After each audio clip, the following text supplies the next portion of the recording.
DJI T50 एग्रॉस model जो है drone का सनक्रॉप पेस्टिसाइड्स का, उसका ये रिमोट है मेरे सामने।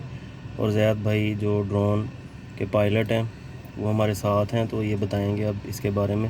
ज़ैद भाई, ये जो सब्ज़ ब्लॉक नज़र आ रहा है, ये एकड़ नज़र आ रहे हैं? जी जी, ये जो 23 एकड़ का हमारे पास मैप बना था। अच्छा। ये जो ग्रीन लाइंस हैं इसका मतलब ये सारी ना स्प्रे हो चुकी है तकरीबन। ये अच्छा। थोड़ा थोड़ा एरिया जो पीछे है यहाँ पर ना दरख्त की वजह से इसने गैप छोड़ा। जैसे यहाँ पर है, यहाँ से पीछे से मुड़ गया ये दरख्त की वजह से। हम निशान लगाते हैं ना जैसे जी जी जी जी। ये अब ग्रीन होने का मतलब ये है कि ये इसका पूरा प्लाट कवर हो चुका है। और इतना पानी हम लगा चुके हैं। कितना पानी लगा है अपना 23 तकरीबन एकड़ों पे? 450 लीटर। अच्छा, 450 और लीटर। 9.09 हेक्टेयर, मतलब ये 23 एकड़ का प्लाट था और 450 लीटर पानी लग चुका है इसके अंदर। बाकी ये हमारे पास सारे मैप्स अवेलेबल हैं जो हम पिछले करके आए हैं, जितनी स्प्रे अच्छा। उनके मैप हमारे पास सेव हो जाते हैं। यहाँ पे मैनुअल ऑप्शन है एक हमारे पास, मैनुअल इसको ऑपरेट कर सकते हैं। सही। मैनुअल के अंदर मैनुअल प्लस भी आ जाता है कि हम एक लाइन के अंदर इसको खड़ा करके वो सीधा जाता रहेगा। मैनुअल खुद कंट्रोल कर सकते हैं। ज़्यादातर हम इसको रूट पे चलाते हैं, ऑटो मतलब आपने एक दफ़ा मार्क कर लिया, जी जी। जैसे ये उसके 23 एकड़ मार्क किए तो फिर जी ये आपने बस इसको उड़ाना है, ये हाँ खुद ब जी, खुद ही? बाकी ये ऑटो खुद ही अपने आप स्प्रे करेगा। हम इसकी स्पीड्स वगैरह सारा कुछ सेट कर लेंगे। जैसे अब मैं इसको एडिट करता हूँ तो रूट स्पेसिंग मतलब लाइन की स्पेस कितनी होती है ये इसको हम रखते हैं। उसके बाद साइड मार्जिन कितना देना, मतलब ये साइड हैं बनने हैं हमारे, उसके कितना बाहर रखना कितना अंदर रखना, इस चीज़ को हम देखते हैं। और अच्छा। कोई दरख्त से कितना दूर फासला रखना, हम उसके बारे में इसको बताते हैं। ये इसके बाद सेव करते हैं। यूज़ में हमारे पास हमने जितना पानी लगाना हो, जैसे अब हमने लगाना है जी 10 लीटर, 10 को हम कर देंगे 2.47 से मल्टीप्लाई। अगर हमने जैसे 20 लीटर लगाया तो 20 को 2.47 से मल्टीप्लाई करेंगे तो हमारे पास ये आती है एप्लीकेशन रेट। तो हम यहाँ पर लिखते हैं इसको, फिर फ्लो रेट भी हमें बता देता है। ये ड्रॉपलेट साइज़ मैंने रखा हुआ था 2.50 2.70 माइक्रोमीटर तक। अच्छा, ड्रॉपलेट साइज का क्या मतलब होता है? इसमें ये होता है ड्रॉपलेट साइज़, ये होता है दाना मोटा करना है या बारीक करना है। तो जो ये इंसेक्टिसाइड की स्प्रे करते हैं, हाँ, जैसे अब हमने इंसेक्टिसाइड की CTPR क्लोर जी इंट्रानिलीप्रोल जी कमान जो है सनक्रॉप की, उसका स्प्रे किया, तो उसमें ड्रॉपलेट साइज क्या रखा था जी आपने? जी। जो DJI की मैनुअल बुक्स में मैंने जो पढ़ा था तो उसके अंदर तो 50 माइक्रोमीटर से 250 से 300 माइक्रोमीटर तक हम रख सकते हैं इंसेक्टिसाइड के लिए। अगर कोई हम फंजीसाइड कर रहे हैं वो 200 से 400 माइक्रोमीटर तक रखेंगे। अगर कोई हर्बिसाइड कर रहे हैं वो 400 से 500 मीटर मतलब माइक्रोमीटर। हर कैटेगरी के लिए अलहदा ड्रॉपलेट साइज होता है? अलहदा ड्रॉपलेट साइज होता है। हवा के हिसाब से भी हम रखते हैं। जैसे कभी अब जैसे मैं राजनपुर में स्प्रे करके आऊँ, वहाँ पर हवा इससे भी ज़्यादा तेज़ थी, वो कोई 21-22 किलोमीटर पर हाउस पर चल रही थी। यहाँ पर हवा कितनी चल रही यहाँ थी? पे तकरीबन ये होगी 16 किलोमीटर पर हाउस पे। अच्छा। तो उस हिसाब से तो 270-250 माइक्रोमीटर ड्रॉपलेट साइज ठीक है। मतलब मोटा अगर कतरा रखना हाँ जी, पड़ेगा। मोटा कतरा रखना होता है ताकि दवाई हमारी बिल्कुल नीचे चली जाए। अच्छा, ये बताएं कि हवा जो है कितने किलोमीटर पर आवर ज़्यादा से ज़्यादा हो तो अवॉइड करना चाहिए जी, स्प्रे से, जैसे ड्रोन अगर से? 21 से ऊपर अगर किलोमीटर पर हॉर्स पे होती है तो हम स्प्रे नहीं करते उस पर ना। अच्छा। ड्रोन, एक तो ड्रोन को खतरा होता है कि वो कहीं कल्टी ना हो जाए हवा की वजह से। दूसरा अच्छा। ये स्प्रे ठीक नहीं होती है, अच्छा, मतलब ये जो दवाई नीचे नहीं जाती। सही, तो ये अपना ड्रोन जो है ये सैटेलाइट के साथ कनेक्ट होता है? जी जी, ये सेटेलाइट के साथ कनेक्ट होता है। गूगल ये मैप का सैटेलाइट जो है? गूगल मैप से। जैसे अभी मैं कोई भी मैप बनाऊंगा, जैसे अभी सेटेलाइट के हमारे पास सिग्नल आ रहे हैं 24, अच्छा।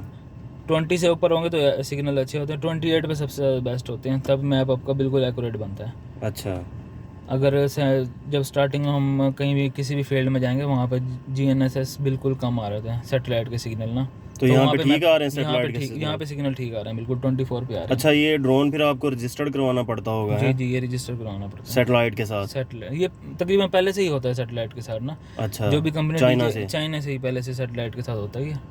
तो ये गूगल मैप भी हमारा इसी वजह से ये सारा जो हमारी फील्ड है ना, जैसे हम अच्छा। मोबाइल पे गूगल मैप ओपन करते हैं वही वाला सिस्टम यहाँ पर है सब। सही क्योंकि सही। ये सारी हमें फील्ड्स नज़र आ रही हैं, इसका हम फिर मैप बना लेते हैं। जैसे अभी इन्होंने हमें ये बताया यहाँ से यहाँ तक हमारी 23 एकड़ का मैप इन्होंने बनवाया। और इसमें कोई जो है अपना रिमोट, क्या खूबियाँ और क्या ये देखिए, ये खसूसियात अब है? हम इस टाइप सेटेलाइट पे करें, अगर हम इसको स्टैंडर्ड पे करते हैं तो ये ऐसे शो होगा। सही सही।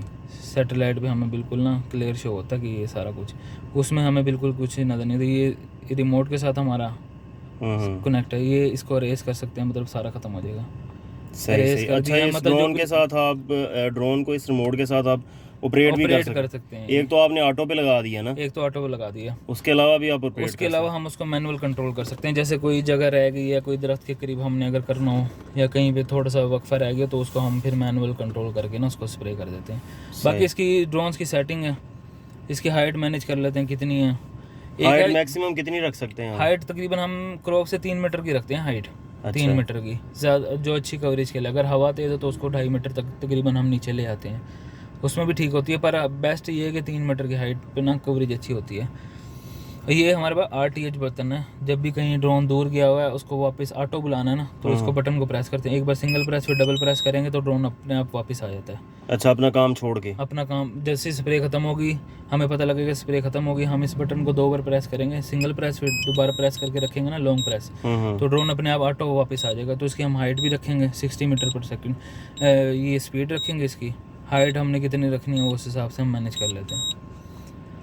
बाकी एम्प्टी टैंक हो जाएगा, ये हमारे पास सेटिंग है कि टैंक कहीं ख़त्म हो गया कि वहीं खड़ा हो जाएगा या वापस आ जाएगा, क्या होगा ये सारा कुछ बताया है इसके अंदर। अच्छा, ज़्यादातर आप इसको ऑटो पे रखते हैं, ऑटो इंस्ट्रक्शन दे के चला देते हैं, वो खुद ब खुद ही स्प्रे करके वापस आ जाता है? जी ऑटो करते हैं। बाकी सेंसर की कैलिब्रेशन वगैरह इसकी होती रहती हैं साथ साथ। ये कैमरे की कैलिब्रेशन होगी, स्प्रे का ये आगे कि इसके अंदर कितनी, हम इसके अंदर भी देख सकते हैं नोजल से कितनी स्प्रे, पंप कितनी से बुक कर रहे हैं स्प्रे ना। अच्छा। कौन सा पंप ज़्यादा पानी निकाल रहा है, कौन सा कम निकाल रहा है, यहाँ से हमें उसकी ना रेगुलेशन पता है, स्पीड पता लग जाती है, फ्लो बता रहे हैं कितना आ जाता है। जब इसको बैटरी कनेक्ट करेंगे ड्रोन के साथ, स्प्रे कर रहा होगा तो हमें यहाँ पे पता लग जाएगा डिफरेंस कितना ज़्यादा, फिर उसकी हम कैलिब्रेशन करते हैं दोबारा। सही। इसके अंदर क्योंकि हवा वगैरह होती है, जैसे ट्रैप एयर होती है इसके अंदर, मिसाल एकदम कोई आंधी आ गई तो फिर क्या उस सूरत हाल में क्या करते हैं? उसमें फिर ये है कि इसको स्टॉप करके वापस ले आते हैं, फ़ौरन उतार लेते हैं। आंधी में तो नहीं, बिल्कुल भी नहीं करते। सही। तकरीबन 21-22 तक हम करते रहे। बाकी सिंध में इससे भी ज़्यादा तेज़ हवा थी, तकरीबन 25-26 किलोमीटर या 30+ भी हो जाती थी उधर हैदराबाद में, हम जहाँ स्प्रे करते रहे। तो उस पर फार्मर कहते हैं हवा तो ऐसी रहती है, फिर हम उस पर स्प्रे करते थे। कहीं पर अच्छा रिजल्ट था, कहीं पर थोड़ा कम भी था। रिजल्ट दवाई का या स्प्रे करने का? स्प्रे का सही मतलब क्योंकि हवा की वजह से थोड़ा इशू हो जाता है 30+ किलोमीटर की वजह से ना। मतलब रिकमेंडेड ये है कि 21 से ऊपर किलोमीटर पर आवर से ऊपर हवा चले तो फिर स्प्रे ड्रोन नहीं करता, कोई भी ड्रोन हो? कोई भी ड्रोन नहीं करेगा स्प्रे। चलें, बहुत शुक्रिया, थैंक यू आपका।